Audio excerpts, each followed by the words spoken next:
এটা একটা রাজনৈতিক মিছিল নয়, এটা বাংলা এবং বাঙালির অস্তিত্ব রক্ষার।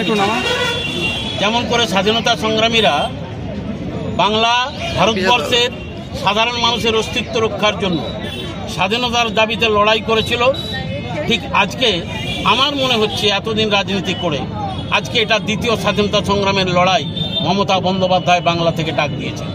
কারণ যে বাংলা সমস্ত প্রকল্পগুলোতে এগিয়ে আছে, যে বাংলা হাতে মারার চেষ্টা করেছে কেন্দ্রীয় সরকার, 100 দিনের কাজের টাকা বন্ধ করে দিয়েছে সুপ্রিম কোর্টের নির্দেশের পরেও, যে বাংলাকে 100 দিনের কাজে অন্তর্ভুক্ত করা হচ্ছে না জোর করে তানাশাহিতে, যে বাংলার আবাসনের টাকা বন্ধ, রাস্তার টাকা বন্ধ, সমস্তভাবে নিপীড়ন করা হচ্ছে, তাতেও যখন মমতা বন্দ্যোপাধ্যায় বাংলাকে জব্দ করতে পারছে না, বাংলা এগোচ্ছে, সমস্ত প্রকল্পে বাংলা প্রথম হয়ে আছে, প্রায় 10টা প্রকল্পে বাংলা ভারতবর্ষে প্রথম।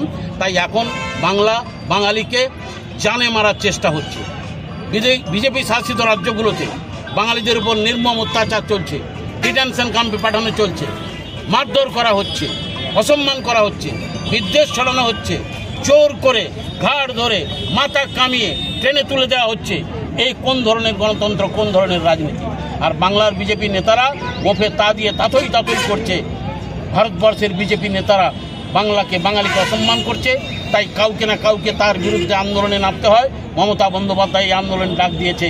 এই আন্দোলনটা শুধুমাত্র রাজনৈতিক উদ্দেশ্য প্রণোদিত নয়, বাঙালির অস্তিত্ব রক্ষার লড়াই, বাঙালির জীবিকা জীবন রক্ষার লড়াই, বাংলার মর্যাদা রক্ষার লড়াই, বাংলার রবীন্দ্রনাথ নজরুল, বাংলার বিদ্যাসাগর রামমোহন, বাংলার আশুতোষ, বাংলার যত মনীষী আছে, নেতাজি সুভাষ, বিবেকানন্দ, রামকৃষ্ণ, সারদা দেবী, সবার সংস্কৃতি রক্ষার লড়াই। তাই এই লড়াইয়ে বাঙালি চুপ করে বসে থাকতে পারে না।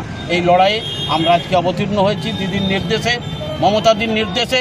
সারা বাংলার কথা জানিয়ে দেওয়া ভালো, স্বাধীনতা সংগ্রামীরা যেমন করে শেষ লড়াইটা লড়ে ব্রিটিশকে তাড়িয়ে ছেড়েছিল, আজকে মমতা বন্দ্যোপাধ্যায়ের নির্দেশে, মমতা বন্দ্যোপাধ্যায়ের নেতৃত্বে, অভিষেক বন্দ্যোপাধ্যায়ের সাথে থেকে আমরা এই বাঙালির স্বার্থে, বাংলা ভাষীর প্রতি অত্যাচারের প্রতিবাদে এই লড়াইটা শেষ পর্যন্ত নিয়ে যাব।